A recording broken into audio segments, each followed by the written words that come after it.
అరే పిల్లగా నీ కారు ఖరాబు కాలే, నీ కారు ఇంజను అనుము చెడ్డది, ఇంకా మళ్ళా రాదు, తూకానికి అమ్ముడే,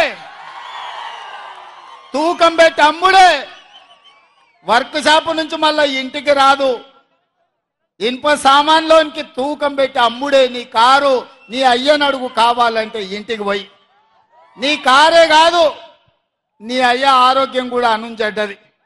ఎందుకంటే 7 తారీఖు నాడు ప్రమాణ స్వీకారం ఉంటే ఆయననే నీ అయ్య బోర్ల పడ్డాడు, బొక్కలు ఇరిగిన ఇయ్యాలటికి నడవలేకపోతుంది. మొన్న జరిగిన ఎన్నికల్లో ప్రజలు కారును బండకేసి కొట్టిండ్రు, 100 మీటర్ల గోతి తీసి పాతి పెట్టిర్రు. ఇంకా కూడా ఆయన పొంకనాలు కొడుతున్నాడు. నిన్నటికి నిన్న మాట్లాడుతుండు ఈ పొంకనాలు. ఆయన ఏం మాట్లాడిండు? ఆయన పిట్టల ద్వారా నాతో 20 మంది ఎమ్మెల్యేలు టచ్లో ఉండ్రు, సిట్కే కొడుతూ వస్తారని. సిట్కే కాదు, మిద్దెకి డప్పు కొట్టు బిడ్డ, నీ దగ్గర ఉన్నోళ్ళు కూడా ఎవడన్నా ఉంటాడేమో చూద్దాం. గతంలో లాగా కాంగ్రెస్ ఎమ్మెల్యేలు గొర్రెల మంద తొడేళ్లలాకొచ్చి తేప కొట్టి కొట్టుకపోదాం అనుకుంటున్నాం బిడ్డ. ఈడ కాపలా ఉన్నది రేవంత్ రెడ్డి, నువ్వు ప్రయత్నం చేసి చూడు.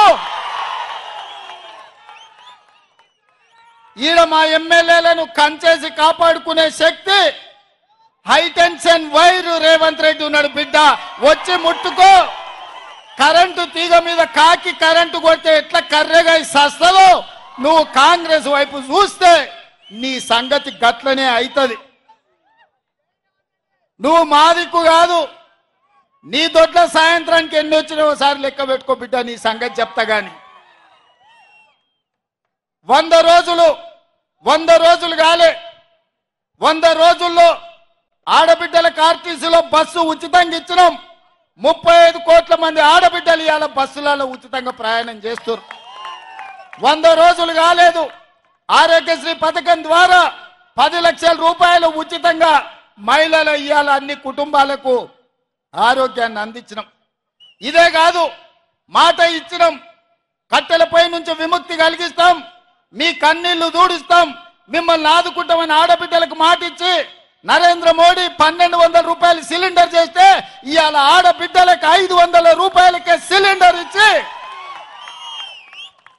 ఈ ప్రభుత్వం ఆడబిడ్డల ప్రభుత్వం, ఈ ప్రభుత్వం ఆడబిడ్డల్ని ఆదుకుంటామని చెప్పినాం.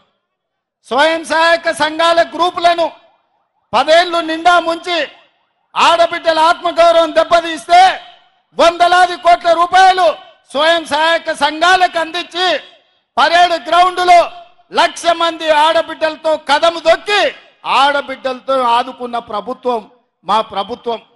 ఇదే కాదు, 3 నెలల్లో నీళ్లు నిధులు నియామకాల పేరు మీద తెలంగాణ ఉద్యమం వచ్చి 1,200 మంది తెలంగాణ బిడ్డల ఆత్మ బలిదానాలు చేసుకుంటూ వచ్చిన రాష్ట్రంలో నువ్వు ఉద్యోగ నియామకాలు చేపట్టకపోతే ఇందిరమ్మ రాజ్యం ప్రజాపాలన వచ్చిన ఎంబడే 3 నెలల్లో 30,000 మంది నిరుద్యోగ యువకులకు ప్రభుత్వంలో ఉద్యోగాలు ఇచ్చి